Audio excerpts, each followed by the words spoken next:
Since When Am I Faust? Chapter 4, Part 2.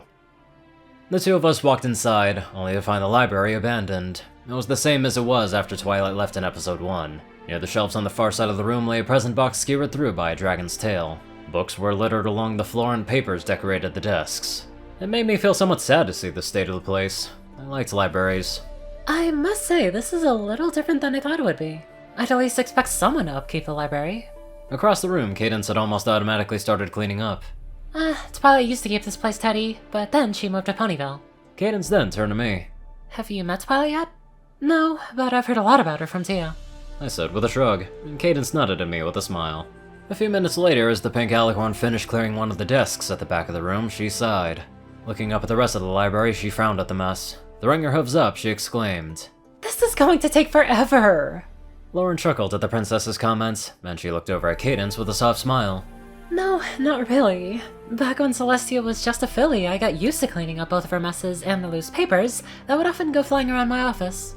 This is nothing compared to those messes. Here, I'll show you a little trick I cooked up back in those days. Her horn began to glow red, and nearly all the books, papers, pens, and inkwells lifted and were put away. They all moved to their places simultaneously, and I was personally impressed at how she did it without any strain or lack of order. The amount of concentration that she must have had would need to be astronomical. She just put away at least 250 books. Cadence's mouth was agape at the display that Lauren just performed. How did you... That was amazing! Thank you, Cadence. You said that you used to do that stuff, like, all the time? In the past, yes. But nowadays, I can manage to do it successfully only about half the time. Hey! By the time the two of us managed to finish cleaning the library, it was nearing dusk. Cadence decided to wipe down all the tables and guardrails. For some reason, she refused to let me do the dusting, so I filed away the loose pieces of paper. We couldn't remember why we started cleaning, but both of us felt satisfied with our work once the job was done. With nothing to do, both of us found a few books to read. Cadence found herself a romance novel, and I was studying fire magic. Looking at the lounge on the second floor, I saw Cadence sitting on one of the couches in front of the fireplace. I looked at the fireplace and opened the flue. I then tossed a few logs into it and tried one of the fire spells I had just learned. A small flame appeared, but quickly died out. Thankfully, Cadence was too engrossed in her book to notice my failure. That was a bit embarrassing. Hey, Lauren, can you give me a little tip on how to do this? Try thinking more about how you get fire rather than just the result. Don't burn down the building. Nodding, I tried again. My horn lit up and I tried to think of the process of how I would get the desired result. Okay, let's see. I need fuel. Oh, I know, I'll just use hydrogen. I'll take that out of the air, and then use the oxygen to sustain the flame. And I just need to add a spark. Alex, no! Luna was raising the moon, and watching as the house's lights were going out one by one. She looked on, as the darkness overtook the world. But then suddenly a burst of fire roared out of the chimney of one of the nearby towers. There was a resounding boom, and it was soon followed by a wind that blew against Luna's coat. Straightening up a little, she looked at the city from her balcony. One by one, the lights across Candlelight started to turn back on, and Luna couldn't help but laugh to herself as she rolled her eyes. Oh, Mom. I was upside down, plastered against the wall, my white coat now black from soot, and some bits of hair curled up from the heat. Cadence didn't even look up from her book. Thanks, Lauren. I was starting to get cold. She said. No problem. I coughed. A small puff of black smoke escaped my muzzle. My body then fell off of the wall and I landed on my head. I fell behind the couch Cadence was sitting on. Ow. I lay there on the ground, wallowing in pain for a little bit. I wasn't sure how long I was there, but I soon heard the door open to the library. Looking up, I saw Luna walk through the door. She looked around and then saw me on the floor. With a half-lidded stare, she walked over to me. I know it. The only pony who could wake up the whole city would have to be you. I groaned as I looked up at her. What can I say? I try my best. I coughed up another puff of smoke. Luna just stared at me, then she looked to the hearth of the fireplace. It was stained black from the blast, and she looked back at me and burst out laughing. The next morning, I woke up, lying on one of the couches. I looked down at myself. My fur had somehow healed, and someone had tucked me in for the night. I was under a big purple blanket with a star-like pattern. I glanced over at Cadence, who was asleep on the couch beside me. I noticed that she must have fallen asleep while reading her book because she was still holding it in her arms. I grabbed her blanket and pulled it up over her head, so her horn was just visible. There was no real reason why, I just found it funny. I wiped the sleep from my eyes with my front hooves and took a deep breath. A moment later, I heard a bell, and my equine ears began to swivel around instinctively. They rotated around until they managed to catch the sound of a door closing and hooves trotting along the first floor. To be honest, that was one of the things I was having the most difficulty with when it came to adjusting to my new situation. Sure, I could handle a different world, different species, and even a different gender, but those ears, they just seemed to get under my skin more than anything else. It was weird. Your Highness? Are you here? A familiar voice called out from the first floor. I looked up from my position on the couch and over the balcony. Looking down, I saw my 3 attendants, Lyra, Minuet, and Lilybreeze, walking in. They all looked around the place in hopes of finding me while they carried snacks and their magic. They all looked like they had packed up for a picnic that I was sure had enough food for more. Or at least they'd have to make it that way. Up here, 2nd floor. I called out. My voice was still dry and had the occasional crack at specific points in my speech. Alright, be right up. Lyra yelled. I began to slide off of the couch, and as I dropped to the ground, I grabbed my blanket with my magic and began to fold it up. Setting it aside, I looked up to see Lilybreeze reach to the top of the staircase. She looked at me and paused for a brief moment. There was a look of relief in her eyes, and I raised my eyebrow in confusion as she walked over and hugged me. I returned the gesture, awkwardly patting her on the back, but I became more and more confused by her actions. I felt her trembling in my embrace, and I pulled back and looked at her with concern. Lily, are you alright? You never came back last night. I was afraid. I don't want to lose you too. She whispered out, and I reared back slightly. It may have sounded odd to the others, but knowing the disguised Proto-Queen, I clenched my jaw, realizing there was a lot more to be unpacked there. I reached out to her, and with my arm on her shoulder, I smiled softly. I'm sorry for worrying you, Lily. I merely forgot to inform any pony, that I was here. Actually, now that I think about it, how did you even find me here? We went and asked Princess Luna for any information on your whereabouts. Minuet said as she put a plate of treats down at a nearby table. Yeah, she kinda didn't enjoy Lily shaking her awake for an interrogation, but hey, at least we found out where you were and now we're able to have breakfast together. Lyra said, walking up. I nodded my head in response. Then I caught a whiff of the warm cinnamon buns waiting at the table. Instantly my mouth began to water, and the feeling of hunger made itself known to my senses. I let go of Lily and stared intently at the mouth-watering food. Finally, my stomach let out a loud growl, ordering me to feed it. So, is it ready?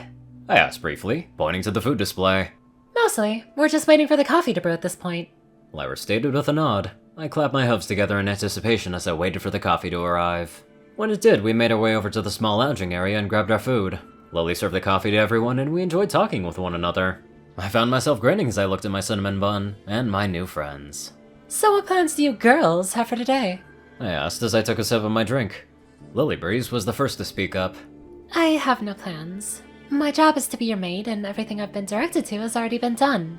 At this point, I'm just waiting for your direction. She said, and I nodded to her answer, then turned to my other visitors to hear what they had to say on the subject. I looked over to Lyra and waited patiently for her to finish chugging a mug of coffee. Oh, that's the good stuff. She then wiped her mouth. Oh, right, the plans. Well, Minuet and I will be helping out with a wedding rehearsal that we're supposed to go to.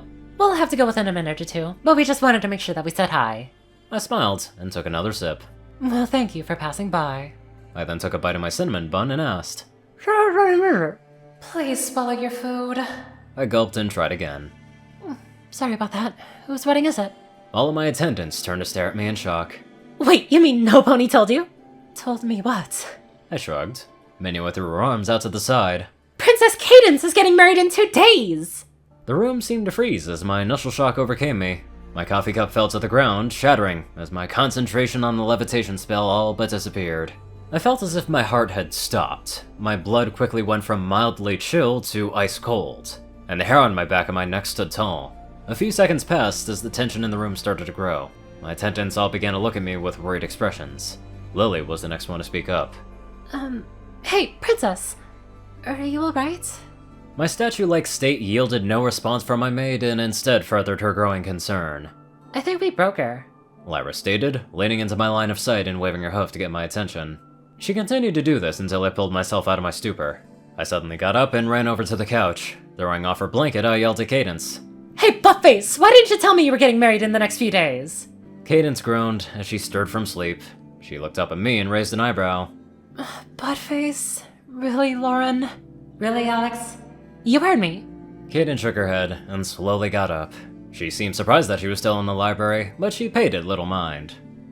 Coffee first, she said, and Minuet poured her a cup. The pink alicorn gladly accepted it, and she took a sip as she sat on the couch.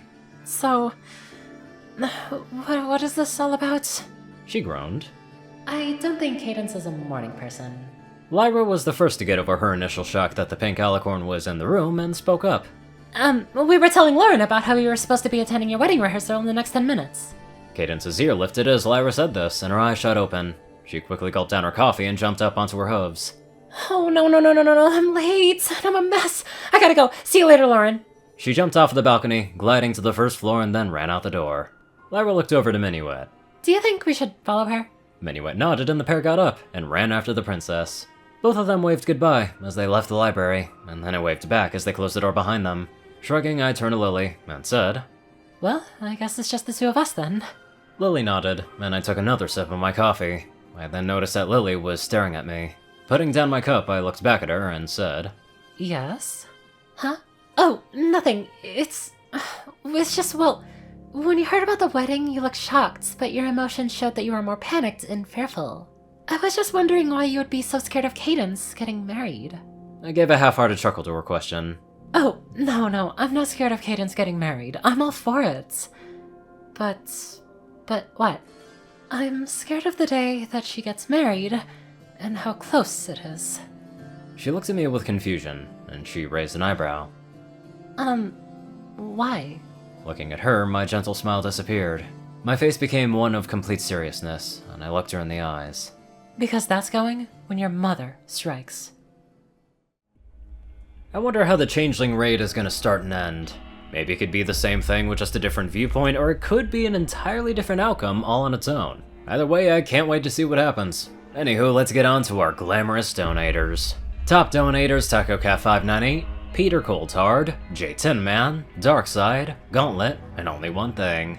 Zar630, Strix, Raiden, Narwhals, Black Moonheart, Drake Lovedragon, Pastel Skies, Austin Roland, Crazy Killer 557, Stu Hex, Daspo, Madman Stan, Delta Omega, Jack Hadge, Runescythe 9852, Hudson Norman, Stephen Bingham, Michael Dale Aramore, Dash of Evergreen, Riney Dragonwolf, Ponyman, Tal Rasha, The Toilet Snake, Sword Brother and Mordred, Ronin Wandering, Random Person Man Guy, Easy, Skyuchia, Leslie Prickett, Jordan Peterson, Crimson Kits 99, Lightskin, Monster Kitty, Needs a Life, Milan Biahanek, Lightning Cheese, and many more fabulous people. Thank you all so much for watching this video, and live life to the fullest.